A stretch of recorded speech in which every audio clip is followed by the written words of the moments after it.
Imagine standing on a really blustery Dutch beach.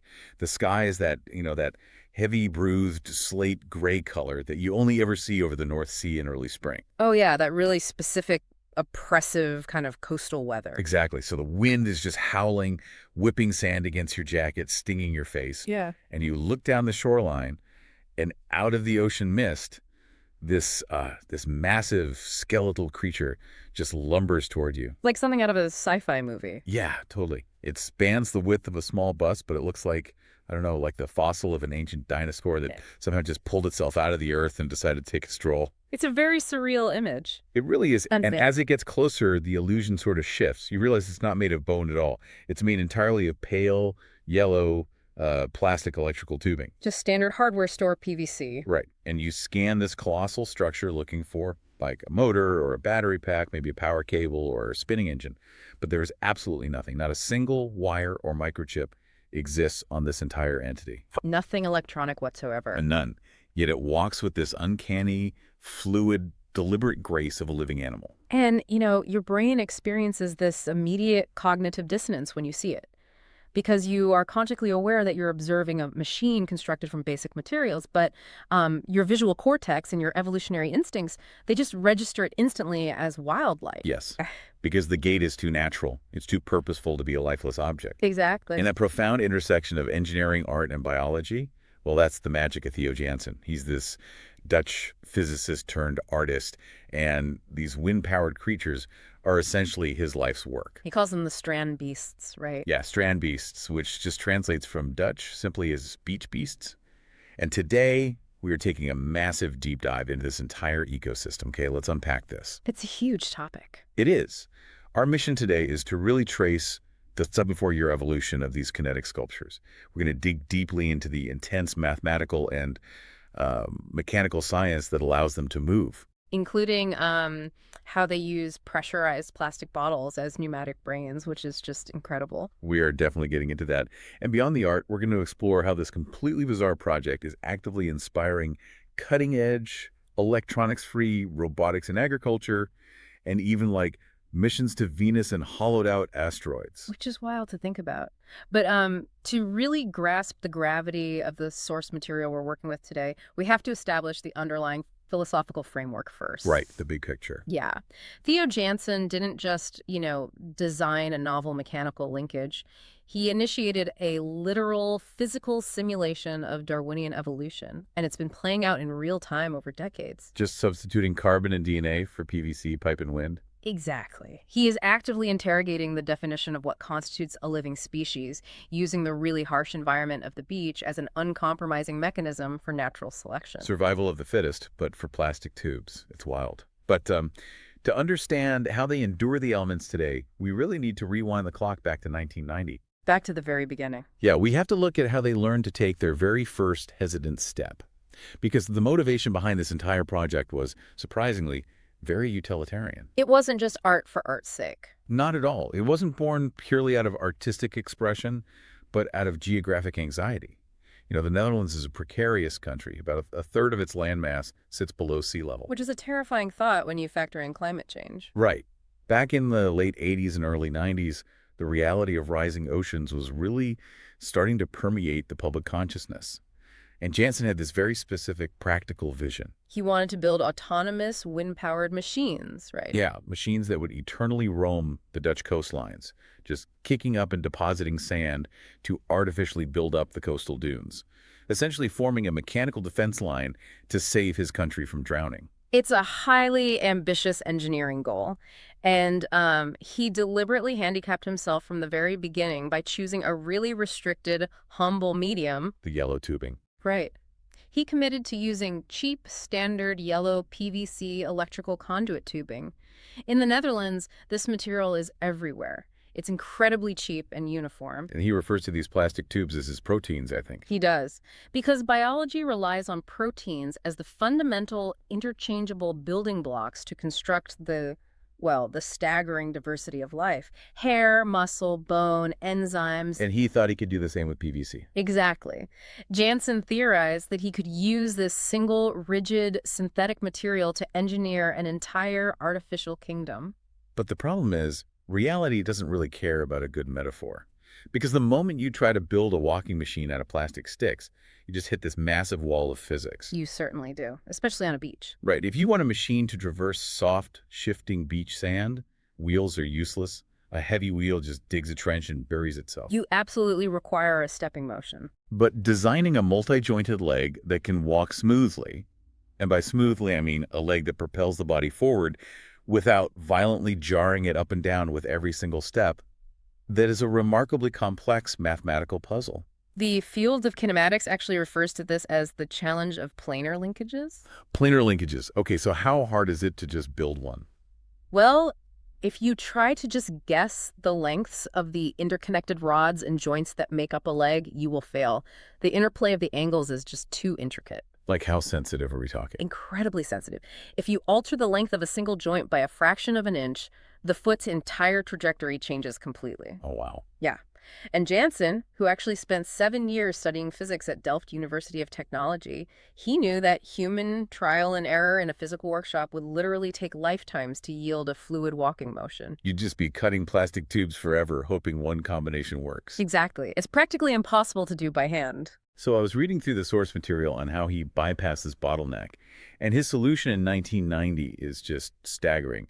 Most people back then were, playing Tetris, and he decided to write a genetic algorithm on his Atari ST computer. An Atari, it's so retro. Right. He built a digital environment to fast-track evolution. I mean, I understand the basic premise of simulating natural selection, but how do you mathematically define fitness for a disembodied virtual leg inside a 1990s desktop computer? It's actually brilliant. You focus purely on the geometry of the foot's path. Okay, walk me through that.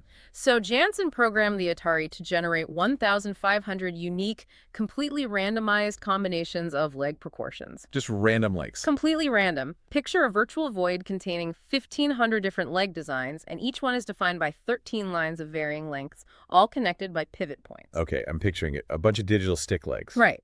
The computer then simulated rotating a crank to make each leg take a virtual step. And the algorithm tracked the exact path the tip of the foot drew in the digital space. And what makes one path better than another?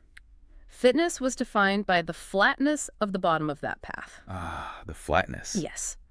If a leg's foot traced a rounded or jagged path along the bottom, it meant the body of the beast would bounce up and down, wasting energy and causing massive structural stress. Because it's lifting the whole weight of the machine with every step. Exactly. So the flatter the bottom of the foot's path, the more efficient the glide, and therefore the fitter the leg was deemed to be. So out of that first random batch of 1,500, I'm guessing they must have all been terrible. Oh, they were completely dysfunctional. I can imagine. But, a handful of them were slightly less terrible than the others. They had a fractionally flatter trajectory. Just by pure chance. Right. So the algorithm ruthlessly deleted the 1,400 failures. Just wiped them out. Wiped them out. It then took the DNA, meaning the mathematical proportions of the surviving 100, and crossbred them. Wait, how do you crossbreed computer lines? It would swap a lower triangle measurement from one successful leg with the upper triangle measurement of another. Oh, that makes sense. Taking the best parts of both. Yes. And it also injected random mutations, slightly lengthening or shortening a virtual tube at random, just to introduce new genetic diversity. Like actual biology. Very much so. This spawned a brand new generation of 1,500 legs, and the race was run again. And he just let this run on a loop. The sources mention he left the Atari running day and night for weeks, which eventually stretched into months. You really have to contextualize the computing power here. Right. A modern smartphone could probably run this simulation in a few seconds. Easily. But the Atari was crunching through trillions of possible geometric combinations at an absolute crawl. But eventually the evolutionary pressure actually worked.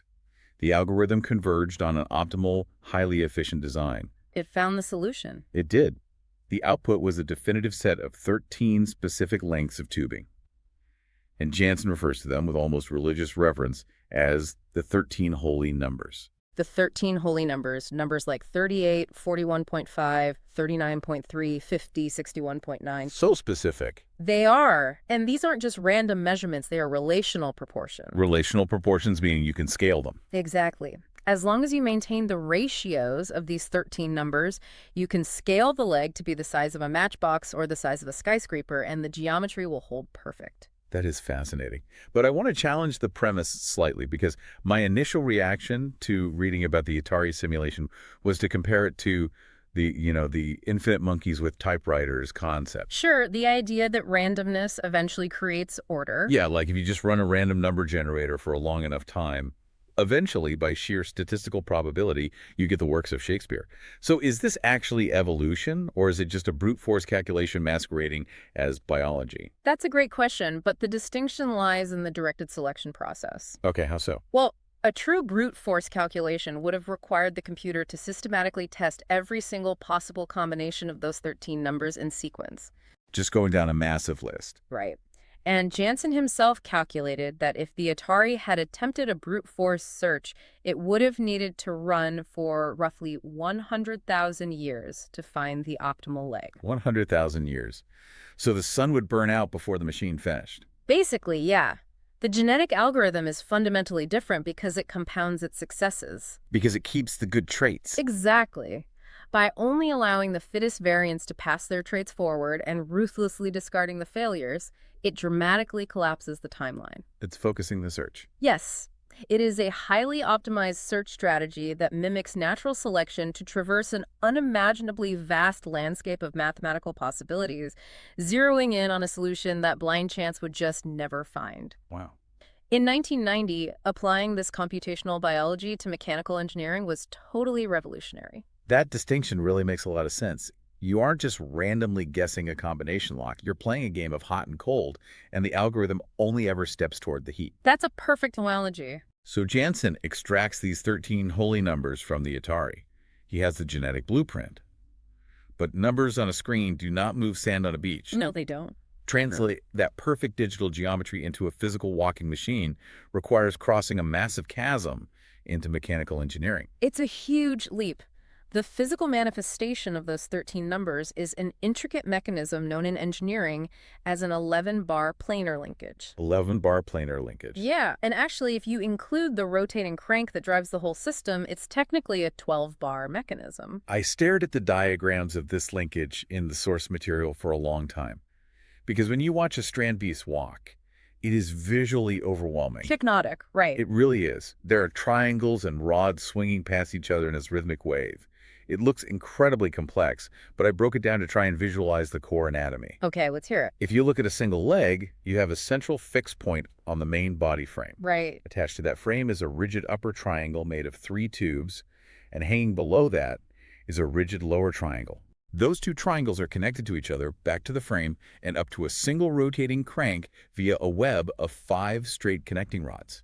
That's a great visualization. And the 13 holy numbers dictate the exact, non-negotiable lengths of every side of those triangles, every connecting rod, and the radius of the crank itself. You've isolated the physical components perfectly, and the entire purpose of this elaborate geometry is rotational conversion. Rotational conversion, taking circles and making them into lines. Exactly. The wind turns a sail, which turns a central crankshaft in a continuous infinite circle.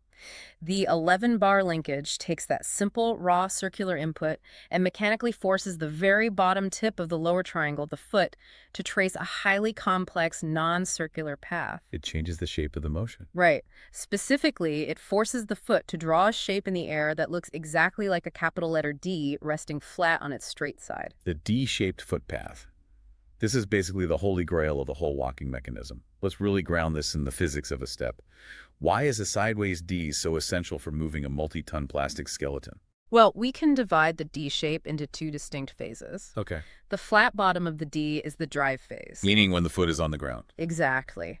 For roughly 1/3 of the crank's total rotation, the foot is pressed firmly against the ground, pulling backward in a perfectly straight, horizontal line. And because it's straight, Because the foot is moving in a flat line relative to the body of the beast glides forward smoothly at a constant elevation. there is no bouncing. No bouncing, no wasted vertical energy. Then, once the foot reaches the end of that flat line, the back of the stride, the linkage whips it rapidly upward and forward, tracing the curved top part of the D. Bringing it back to the front. Yes, this is the aerial return phase, resetting the foot for the next step. A single leg doing that is impressive, but it's essentially just a pogo stick at that point. You would instantly fall over. Oh, To absolutely. actually walk, you need a coordinated system. And that coordination relies on the concept of phase offsets. Phase offsets, meaning they don't all move at the same time. Right. Jansen mounts multiple pairs of these legs along a single, unified horizontal crankshaft, but he doesn't attach them all in the exact same position. Well, it spreads them out. He offsets the connection point of each leg pair by 120 degrees along the circle of the crank. So a third of a circle. Precisely. And because the foot is in its flat drive phase for exactly 1/3 of the rotation cycle, offsetting the legs by 120 degrees guarantees that the moment one foot lifts off the ground to begin its curved return, the next foot is already planted and beginning its flat backward pull. It's an overlap. The beast acts like an infinite relay race. Exactly. There are always multiple feet on the ground bearing the load, resulting in a seamlessly fluid forward glide. It is mesmerizing to watch. But the more I read about the mechanics, the more terrified I became of the tolerances. Oh, it's very unforgiving. This system is mathematically fragile. There is a fantastic anecdote in the sources involving Adam Savage, the special effects designer and former co-host of Mythbusters. Oh, I love Adam Savage. Right. He is a world-class fabricator. And he decided to build a massive pedal-powered Strandbeest to ride around. That sounds like a very Adam Savage thing to do. It really does. So he set up shop at the Exploratorium in San Francisco and gave himself 3 days to build it out of metal and wood. A seemingly straightforward fabrication job for someone of his caliber, assuming the blueprints are followed. But for the first 2 days, the machine was a total disaster. Really? Yeah, he recounts how it just refused to walk. The mechanism kept binding up, the legs were locking against each other, and the movement was wildly erratic. That must have been incredibly frustrating. He was tearing his hair out, rechecking all the pivot points, completely baffled by the failure. But at 4 o'clock in the morning between day 2 and day 3, he wakes up in a cold sweat. The classic middle-of-the-night realization. Yes. His subconscious had been working on the problem. He realized that when he originally translated Jansen's 13 holy numbers into his own cutting templates, he had misread the length of just a single bar, Which one? the center triangle linkage. He was off by exactly 1 inch on one component. 1 inch on a giant machine like that. 1 inch. He went into the workshop the next morning, cut the metal to extend that single piece by 1 inch, welded it back in, and suddenly the entire massive machine glided flawlessly across the floor. That anecdote perfectly illustrates the unforgiving reality of mechanical kinematics, because the visual aesthetic of a Strandbeest is deceptive. They do look a bit chaotic. Right, they look organic, loose, almost flimsy, held together with zip ties and pale plastic. But the mathematical reality underneath is ruthlessly rigid. The engineering analysis provided in the source material highlights the catastrophic compounding of errors. It's a domino effect. If you deviate by a mere 2 to 3% on the length of any one of those 13 numbers, the bottom of the footpath ceases to be flat. The beast stops gliding and starts limping. Exactly. For example, if the lower rigid triangle is fabricated just 5% too long, the geometry of the return phase collapses. So it can't lift its foot high enough. Right. The foot will fail to lift sufficiently during the curved portion of the D, causing it to aggressively scuff and drag across the ground with every single step, basically acting as an anchor. That's a nightmare for efficiency. And the tolerances apply not just to the tube lengths, but to the joints themselves. Oh, especially the joints. If the pivot holes drilled through the PVC are too large, introducing even 0.2 millimeters of slop or looseness around the connecting pins, the disaster is unavoidable. 0.2 millimeters is tiny. Right. 0.2 millimeters is the thickness of a few sheets of paper. How does that destroy a machine the size of a bus? Through mechanical amplification? Amplification. Okay, break that down. What tiny fraction of a millimeter of looseness in a single joint shifts the angle of the connected rod slightly. Okay. That shifted rod then pushes the next triangle slightly out of position.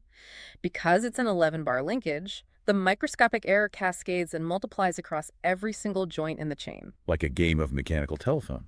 Exactly. By the time that error reaches the tip of the foot, it has transformed the crisp, perfect, flat-bottomed D shape into a sloppy, irregular oval. So it starts bouncing again. The beast will rock violently, bleed kinetic energy, and quickly tear itself apart under its own unevenly distributed weight. It really makes you retroactively appreciate the immense computational labor that little Atari was doing. It really does. So Jansen had perfected the DNA. He had the physical leg structure. The beasts could take a flawless step in the controlled environment of a workshop. The sterile environment. Right. The next logical phase was to release them into their intended habitat. He took them to the beaches of Scheveningen in the Netherlands. And that's where things get interesting. Because the moment he did, the theoretical purity of the math slammed into the messy, brutal reality of nature.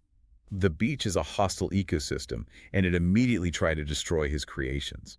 The transition from the workshop to the beach marks the shift from genetic algorithm to environmental adaptation. Real-world evolution. Yes. Jansen instituted a fascinating seasonal life cycle for his project. He spends the winter and early spring secluded in his workshop, utilizing the insights from the previous year to build a completely new generation of Strandbeests. Getting them ready for the summer. Right. When summer arrives, he transports them to the coast and releases them, and he observes them for months.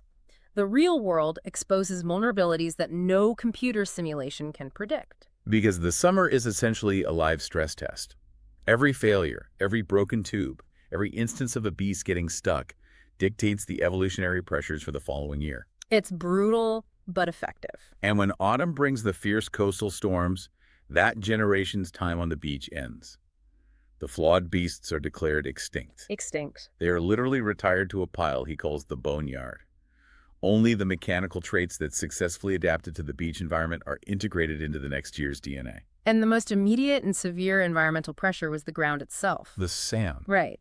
The Atari algorithm simulated walking on a perfect, unyielding two-dimensional plane. Like concrete. But the beach consists of soft, shifting, granular sand. When Jansen placed his elegant, sharply pointed 11-bar leg onto the beach, the result was disastrous. It just sank, right? The pointed foot acted like a spear. The immense weight of the beast drove the foot deep into the sand on every step, burying the legs and instantly paralyzing the machine. The math was perfect, but the reality was fatal. To survive, they needed a radical alteration to their anatomy. You needed feet. Right. The obvious evolutionary response was to increase the surface area, to give them feet that act like snowshoes to distribute the load. But reading the mechanics of this, simply attaching a wide, flat plate to the bottom of the leg doesn't work. No, it fights the geometry. Because as the leg sweeps through that flat drive phase of the D, the angle of the entire leg structure is constantly changing relative to the ground. If you rigidly bolt a flat shoe to the leg, it will violently dig in at the heel at the start of the step and stab in at the toe at the end. Right. A rigid foot fights the geometry. They required articulation. Meaning ankles. Exactly. The evolutionary leap was the development of flexible ankles. Jansen engineered what he refers to as tennis shoes. Tennis shoes for a plastic monster. He designed a secondary flexible linkage at the base of the leg with several inches of deliberate mechanical slack built into it. Deliberate slack. That's so counterintuitive after talking about the 0.2 millimeters of slop. It is. But this slack is the genius of the adaptation. It allows the large, flat surface of the foot to hit the sand and remain completely planted, flat, and stationary, while the entire massive 11-bar leg structure pivots and changes angles above it. Oh, I see. The slack absorbs the shifting geometry, rolling the weight smoothly from the heel to the toe before the foot is finally snapped upward for the return phase. It physically mirrors the rolling biomechanics of a human foot walking on a soft surface. It does. It's a perfect biological mimicry. So they conquered the soft ground. They could walk on the sand. But a beast isn't perpetually in motion. The wind on the Dutch coast is notoriously fickle. It can just die down unexpectedly. Right. Sometimes it dies down. Or the beasts are intentionally parked on the beach for weeks at a time. And this introduces a new, terrifying threat. Because the wind on a beach isn't just moving air, it's carrying millions of grains of abrasive sand. Which is a huge problem. A massive problem. A static structure on a windy beach acts as a windbreak. When the sand-carrying wind hits the stationary plastic skeleton of a strandbeest, the air velocity drops, causing the sand to fall out of the airstream and accumulate at the base.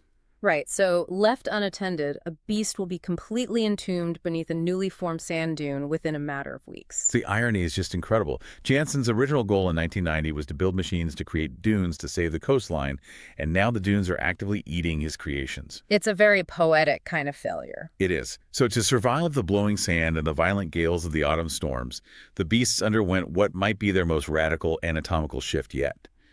The sources detail a specific evolutionary era that occurred around 2020 to 2021, known as the Volantum period. The nomenclature is telling there. Volantum derives from the Latin for flying. The machines evolved to take to the air, which sounds impossible. But because they are constructed entirely of thin, hollow PVC tubing, their mass is actually incredibly low compared to their massive physical volume. They're mostly empty space. Right. During this period, Jansen built a beast named the Aider, paying homage to a French aviation pioneer. The Aider was equipped with massive spanning sails that function similarly to parasails or kites. Okay. When the ferocious storm winds blew in, instead of resisting the wind and risking structural failure or burial, the Aider utilized the aerodynamic lift. It just went up. The entire multi-ton structure would lift off the ground, hovering up to 6 meters in the air, tethered only by an anchor. It is a breathtaking survival mechanism. By elevating themselves into the air column, the heavily abrasive dune-building sand sweeping across the beach surface simply passes harmlessly beneath them. Exactly. But to maintain stability while airborne, and prevent themselves from being torn apart or blown out to sea, they evolved counterweights. Right, they can't just fly away. They developed the ability to utilize sandbags on their flanks to stabilize their flight, while anchored to a central post to ride out the gale. The sources also highlight adaptations that resemble pack behavior. Oh, the herding. Yes, because a solitary beast, even a heavy one, is vulnerable to a concentrated, violent gust of wind overturning it. So they evolved herd mechanics. They developed physical interlocking mechanisms, allowing multiple beasts to huddle and latch together when a storm approaches. By combining their individual masses into a single cohesive block, they become virtually immovable. We're watching inert plastic spontaneously arrive at the exact same behavioral survival strategies that emperor penguins use to survive blizzards in Antarctica. It forces us to confront the parallels between biological evolution and iterative mechanical design. Both systems are just blindly grasping for solutions to environmental pressures. But structural integrity and weather resistance are only passive survival traits. If a creation is going to be classified as an independent organism, it must possess a metabolism. It requires the capacity to acquire, store, and utilize energy on its own terms. And up to this point in the timeline, the beasts are entirely reactive. If the wind hits the sails, the crank turns and the beast walks. If the wind stops, the beast is instantly paralyzed. It acts less like an animal and more like a windmill on legs. Which isn't true autonomy. No. How does an organism built of plastic survive when its primary food source, the wind, disappears? To achieve true autonomy, they needed to bridge the gap between periods of abundance and scarcity. They required internal energy reserves. Jansen's solution was to engineer a respiratory system. He gave them stomachs. Wind stomach. Wind stomachs. I had to read the technical breakdown of these 3 times because the sheer ingenuity of it is staggering. The beasts are equipped with a set of smaller secondary wings located near the front of the structure. Right. Even in a very light breeze, these wings continuously flap back and forth. This repetitive mechanical motion is hooked up to tiny rudimentary pneumatic pumps. They're essentially handmade bicycle pumps constructed from PVC and basic rubber seals. So the flapping wings drive the pistons of these pumps, compressing the ambient air. Exactly. And the reservoirs they pump this air into are standard 1.5-liter key plastic soda bottles. Just normal soda bottles. Recycled soda bottles. Jansen lines the core of the beasts with rows upon rows of these bottles, acting as a massive pair of mechanical lungs. The pumps aggressively force air into the bottles, pressurizing them up to 5 and sometimes even 10 bars of pressure. We really need to pause and appreciate the physics here. It's terrifying. They are storing a massive reservoir of potential kinetic energy as highly compressed air. 10 bars of pressure is immense. Put that into perspective. For context, the heavy-duty tires on your car are likely inflated to somewhere around 2.2 bars. Jansen is trapping nearly 5 times that pressure inside the thin plastic walls of a discarded soda bottle. The danger inherent in that cannot be overstated. The sources include this really terrifying interview snippet where Jansen casually describes testing the absolute limits of this pneumatic storage. What happened? He was pushing the system, and one of the bottles failed catastrophically at 10 bars. Oh, no. It didn't just rupture and hiss. It detonated with the concussive force of an explosive device. Wow. The sudden release of pressure turned a small plastic piston inside the valve mechanism into literal shrapnel. It fired out like a bullet, whizzed mere inches past his ear, and completely shattered a heavy glass window behind him. That is incredibly dangerous. It is a stark reminder of the raw, violent energy these elegant, slow-moving structures are actually containing. So they have successfully sequestered the wind inside these bottles. But the critical engineering challenge is transduction, right? How do you convert compressed air inside a bottle into the mechanical torque required to move an 11-bar leg? He had to invent a pneumatic muscular system. Right. A biological muscle in a human arm generates movement through contraction. It pulls the bone. Jansen's pneumatic muscles operate on the inverse principle. They generate movement through pushing. Pushing muscles, how do those work? The muscles are constructed using coaxial PVC tubes. Meaning tubes inside tubes. Exactly. You have a long, rigid inner tube that slides smoothly inside a slightly wider outer tube. And it's sealed tightly with a simple, lubricated rubber O-ring to prevent air from escaping. Okay, I can picture it like a syringe. Very much like a syringe. When the ambient wind dies down and the beast needs to propel itself, a mechanical valve opens. The highly pressurized air stored in the stomach bottles violently rushes into the chamber of the coaxial tube. And since it's sealed, The sudden influx of pressure has nowhere to go, so it forcefully ejects the inner tube outward. Jansen beautifully describes it as a bone that magically elongates on command. That's a great description. By strategically placing these pneumatic pushing muscles throughout the linkage system, connecting them to the crank or directly to the legs, the beast can manipulate its own skeleton. By controlling the release of the air, it can turn the crank, force a leg to lift, and crawl down the beach using only its stored pressurized breath. It is a fully functioning metabolic cycle, totally devoid of any chemical combustion or electricity. It really is. And the biological mimicry extends beyond just muscles and stomachs. Oh, this part blew my mind. The sweat glands. Yes, because the environment of a sandy beach is deeply abrasive. Microscopic grains of quartz sand inevitably infiltrate the moving PVC joints, Acting like sandpaper. grinding down the pivot points and creating that catastrophic 0.2 millimeters of slop we discussed earlier. Which would kill the beast. So, to combat the friction, Jansen actually engineered sweat glands into the machines. He takes another set of plastic bottles, fills them with soapy water, and integrates them into the pneumatic pressure system. This is so clever. Before the beast initiates a walking cycle, a deliberate pressure differential is triggered. The compressed air forces the soapy water up through a network of thin medical tubing, routing it directly to the most vulnerable, high-friction joints of the linkage system. The beast literally sweats. It flushes the abrasive sand and grout out of its own skeleton from the inside out, lubricating the joints with soap just before it takes a step. It is a brilliant mechanism for autonomous self-maintenance. But, metabolism and self-lubrication only extend the lifespan. They don't protect the organism from sudden catastrophic death. Right. A truly independent entity must possess an awareness of its surroundings. It needs to know when it is walking toward the abyss. And for a strand beast, the abyss is the ocean. Water is fatal. They're exquisitely adapted for the dry sand. But if they blindly wander down the slope of the beach and into the surf zone, the power of the waves will instantly shatter the hollow PVC tubes and drag the wreckage out into the North Sea. They will just drown. But the problem is they have no cameras, no sonar, no microchips. They are blind and deaf. So how do you engineer a mechanical organism to sense water? You construct a tactile nervous system. A tactile nervous system. Jansen engineered a highly specialized sensory organ he calls the nose feeler. The nose feeler. It's a long, curved proboscis made of tubing that extends out from the front of the beast, hanging down so that its tip lightly drags along the surface of the ground as the machine walks forward. To visualize this, picture a visually impaired person navigating a sidewalk by sweeping a cane back and forth in front of them to feel for the curb. That's a perfect analogy. And the mechanics of the nose feeler rely on a brilliant exploitation of geology. Geology. Yes. The tip of the feeler dragging on the ground consists of a small tube sliding inside a slightly larger one. While the beast is safely navigating the upper beach, the sand is dry, loose, and fluffy. It yields easily. Right. The slight friction of dragging the tube over fluffy sand is not strong enough to overcome the internal friction of the two tubes. But as the beast wanders dangerously close to the ocean, the geology changes. The sand becomes saturated with seawater. Exactly. Wet sand is dense, packed, and hard.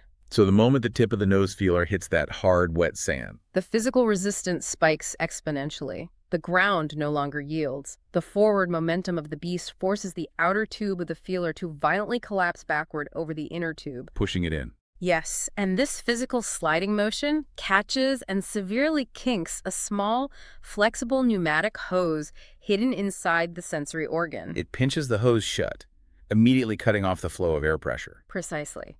And the sudden loss of continuous air pressure is not a malfunction. It is a designed warning signal. Like a nerve impulse. It acts exactly like a nerve impulse firing an alert through the beast's pneumatic circulatory system. This sudden drop in pressure triggers a highly specific cascade of valves. And what does that do?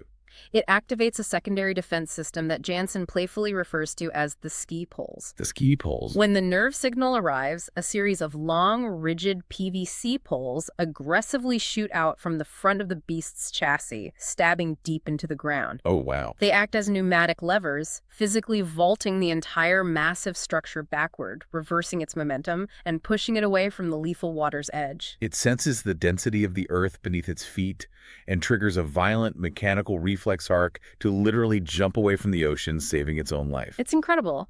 And all of this is accomplished using nothing but plastic tubes, physical resistance, and shifting air pressure. Yeah. No code is executed. No silicon processor makes a decision. It is pure mechanical logic. And if we extrapolate the implications of that mechanism using the interruption of airflow to trigger a binary reaction, we cross a profound technological threshold. How so? That nose feeler is not just a sensor, it is the foundational building block of a brain. Okay, let's unpack this concept carefully because the idea of a brain made of air sounds like alchemy, but it's actually grounded in computer science, isn't it? Fundamentally, yes. What Jansen serendipitously engineered with that kinking hose is a fluidic logic gate. A fluidic logic gate. If you look at the silicon microprocessor in your laptop, its immense power boils down to microscopic transistors acting as simple binary switches. So ones and zeros. Right. They are either open, allowing electricity to flow, or closed, stopping the current. These on-off states create the ones and zeros of binary code. Jansen's pneumatic valves perform the exact same binary function, just utilizing pressurized air instead of electrons. Oh, I see. If air is flowing freely through the tube, the system registers a state of 1. When the nose feeler hits wet sand and the tube kinks, blocking the air, this state instantly flips to a 0. Because the flow is stopped. Right. The output state is the exact opposite of the input state. He has physically constructed a pneumatic not T-gate. So he is literally building a computational processor out of PVC pipe. In one of the interviews from the sources, Jansen outlines the math on this. What did he find?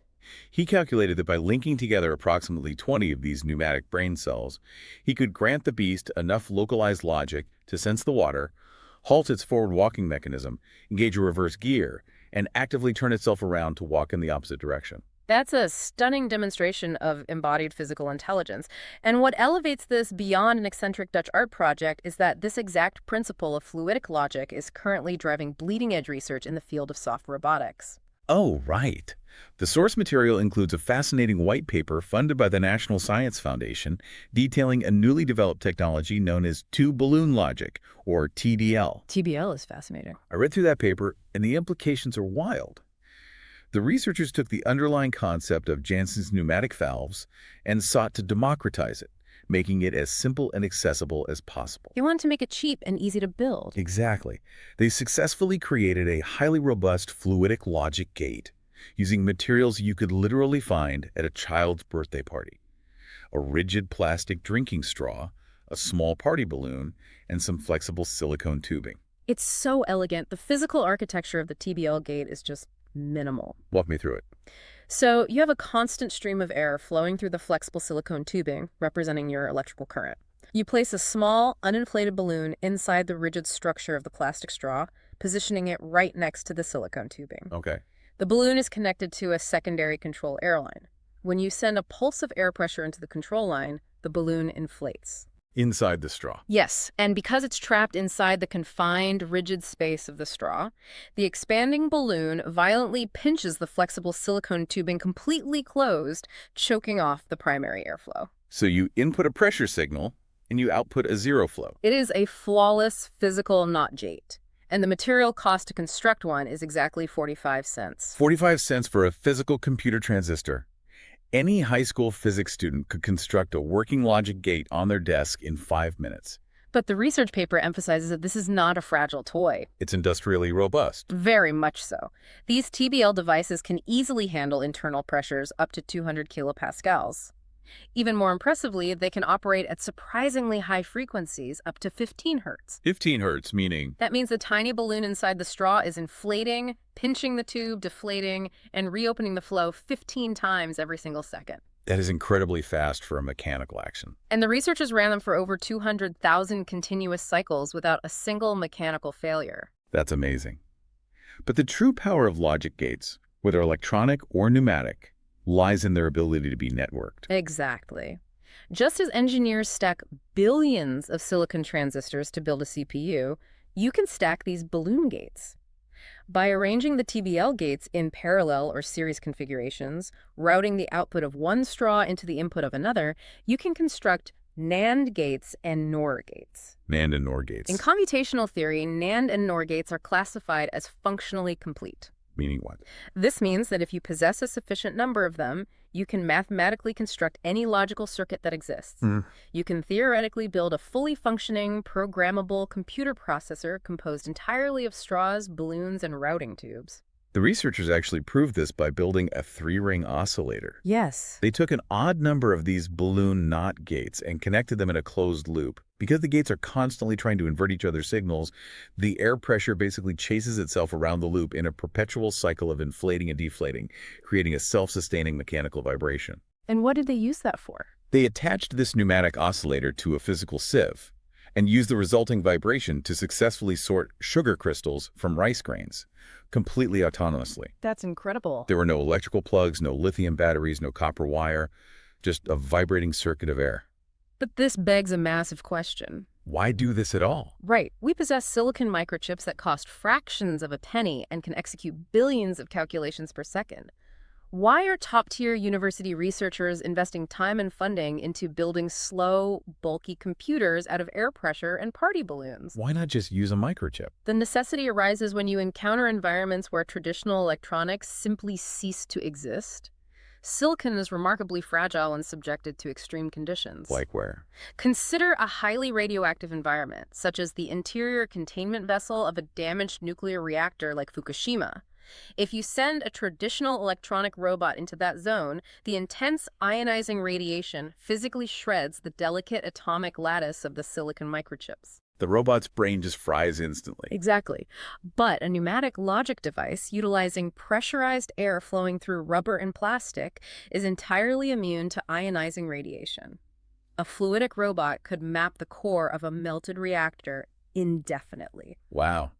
You also have extreme pressure environments like deep-sea exploration, where the crushing weight of the water column and the highly corrosive salt water quickly compromise electronic seals and short out circuits. Or consider the most hostile environments in our solar system.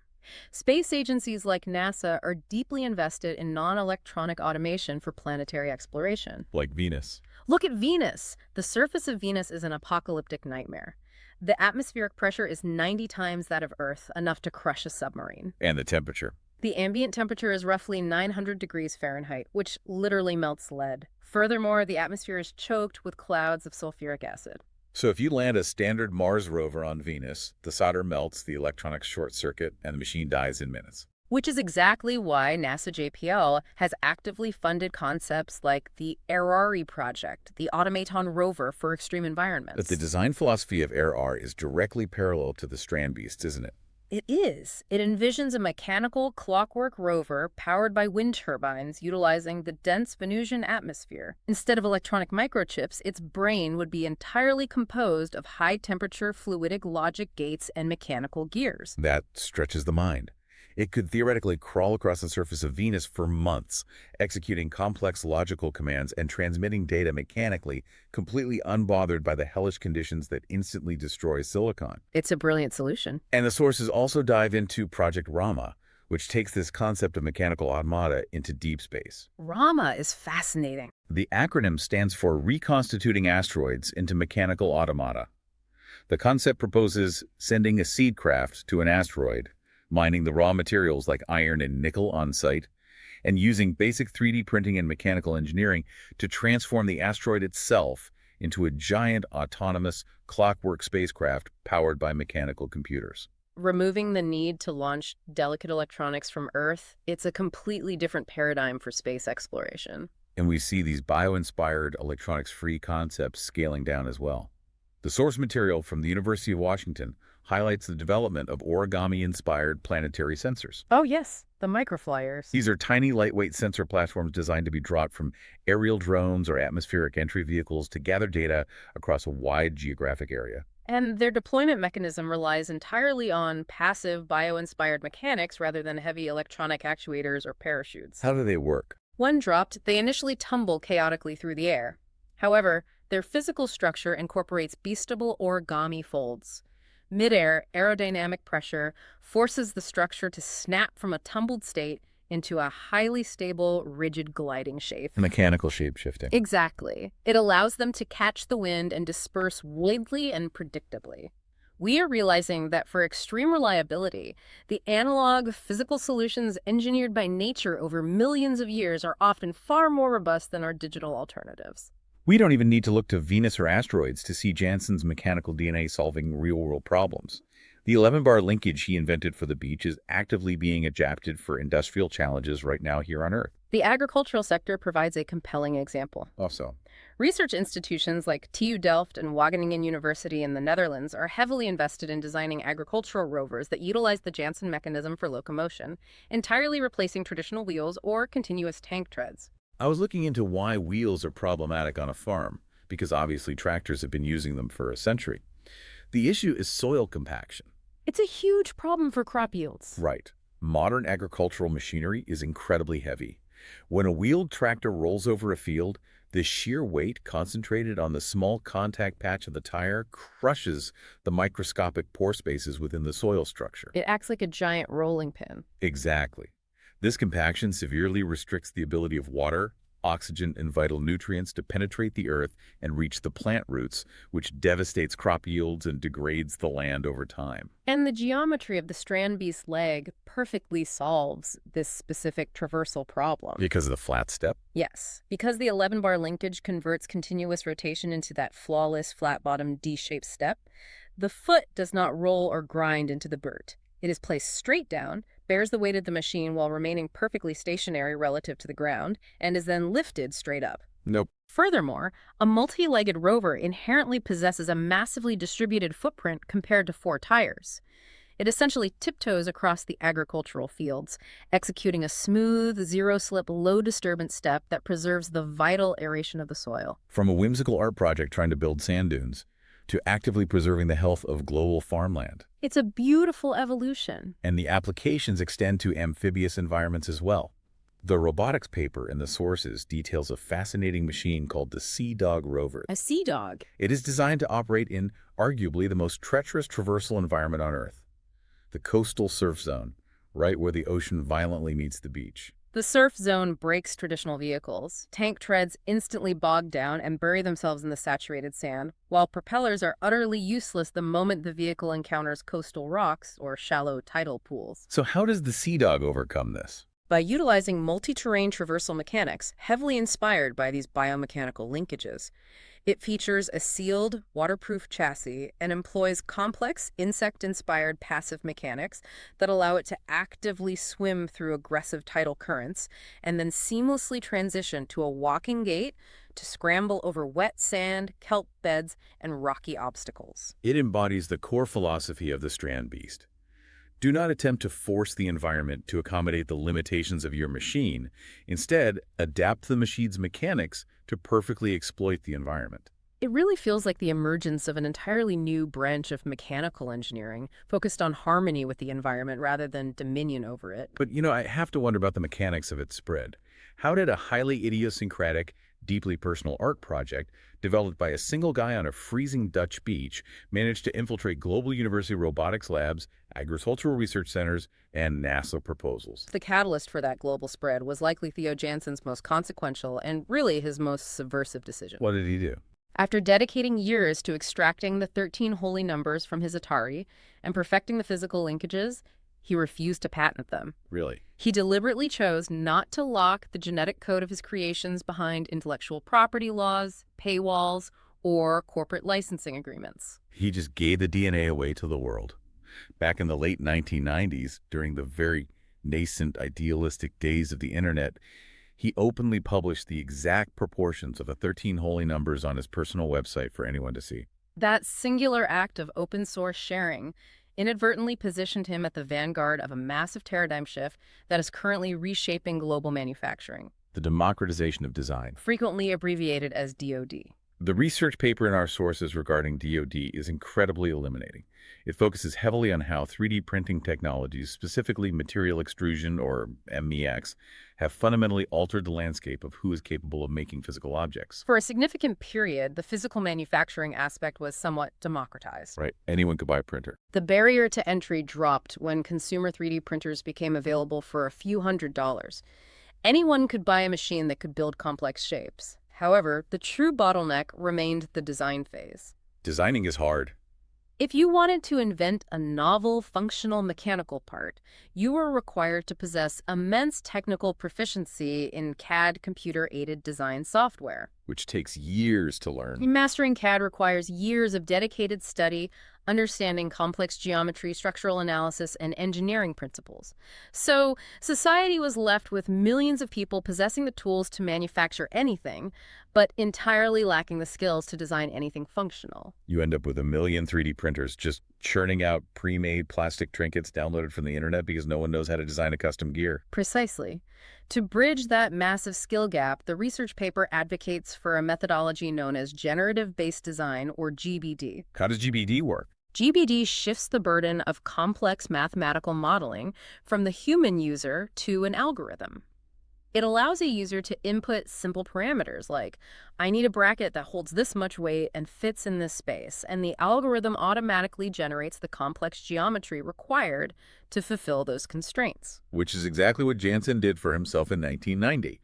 His Atari algorithm did the heavy lifting of figuring out the impossibly complex leg lengths because a human mind couldn't calculate it efficiently. Yes, he was a pioneer of the GBD concept before the acronym even existed. That's incredible. The modern research paper conducted a study observing what happens when you provide non-technical novice users with access to generative design tools, coupled with open-source repositories of proven functional mechanisms like the Strandbeests leg. What were the results? The data is astonishing. By leveraging GBD and open-source blueprints, these non-technical users were able to slash their active design time by 68%. Meaning they spent 68% less time struggling with the software to produce a physically functional load-bearing part. Furthermore, the utilization of these tools lowered the perceived knowledge barrier by 62% and the fundamental engineering understanding required to succeed by 55%. So it makes engineering accessible to everyone. The study proved that complete novices could successfully design, modify, and successfully 3D print complex mechanical components in merely 2 iterations. That metric represents the true democratization of design. It transitions the general public from being passive consumers of static downloaded files to becoming empowered prosumers simultaneously producing and consuming. You can take a proven open-source algorithmic base like Jansen's linkage and easily tweak the scale or the mounting points to solve your own highly specific, localized problem. Theo Jansen effectively birthed an open-source biological kingdom of kinetic linkages.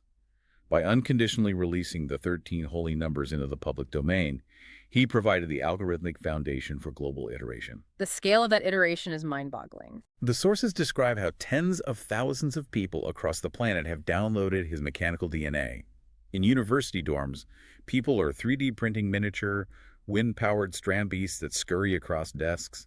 Hobbyists are laser-cutting intricate wooden assembly kits. Fabrication engineers have scaled the numbers up to build giant, rideable, pedal-powered beasts, multi-legged walking bicycles, and complex robotic spiders. They are all utilizing the exact same geometric proportions that an Atari computer painstakingly calculated 34 years ago. It represents a viral, uncontrolled spread of mechanical information, mirroring how a successful biological trait propagates through a population. Which brings us to an incredibly profound place to conclude this journey. When we step back and look at the massive arc we have covered today, we started with a physicist staring at rudimentary green lines, iterating on a clunky 1990s monitor. And that evolved into massive 40-foot-long plastic skeletons that possess wind stomachs, sweat soapy water to protect their joints, and employ fluidic logic brains to jump away from the ocean. And now, the DNA of those creatures is inspiring the next generation of soil-preserving agricultural rovers and conceptualizing clockwork exploration missions to Venus. It is an unbelievable trajectory for an art project. The trajectory perfectly fulfills Jansen's original overarching vision, though perhaps not in the way one might initially expect. What do you mean? He has stated repeatedly in interviews that his ultimate dream is to construct a new species that will survive independently on the beaches, continuing to exist long after he is gone. He views his life's work as an attempt to introduce a completely new biological specimen to the Earth. But practically speaking, the beasts on the beach still require his intervention. They need maintenance, they need repair after storms. They aren't fully permanently autonomous yet. In a strictly physical, material sense, they are not yet fully autonomous, but conceptually, Jansen offered a deeply provocative observation regarding his creations. He stated, "If you define life as the ability of objects to self-replicate, a new branch of evolution has emerged." Oh, wow. That recontextualizes everything we've just discussed. Consider the mechanics of biological reproduction. A virus does not possess the cellular machinery to reproduce on its own. It hijacks a host cell, tricking the host into manufacturing more viruses. Right. Because Jansen released the genetic code of the Strandbeest into the wild of the internet, humans all over the globe are now tirelessly building, modifying, and iterating on his designs. That's true. The beasts do not possess DNA constructed from nucleic acids, but they possess undeniable informational DNA.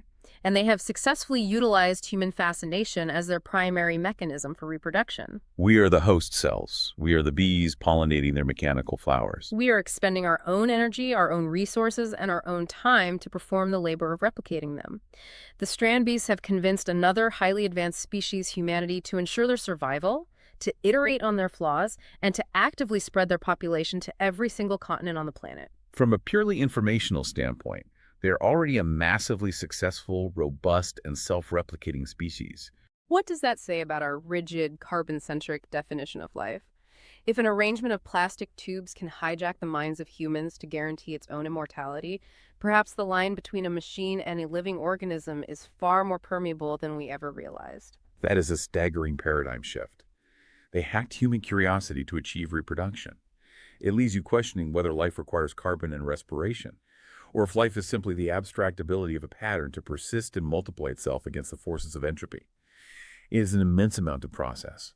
So the next time you step onto a beach and feel a strong gust of wind against your face, or you pass by a stack of yellow plastic tubing at a hardware store, or you watch a complex machine operating in a field, I hope you look at the world a little differently. I hope you see the latent potential for evolution hiding in the most mundane synthetic materials. Thank you for joining us on this deep dive into the extraordinary world of the Strandbeests and the fluidic edge of soft robotics. It has been a truly perspective-altering trip. As always, keep questioning the systems you see around you, and remember that sometimes the most intractable, complex engineering problems in the world can be solved with nothing more than a plastic tube, a gust of wind, and a relentless amount of imagination. We will catch you on the next deep dive.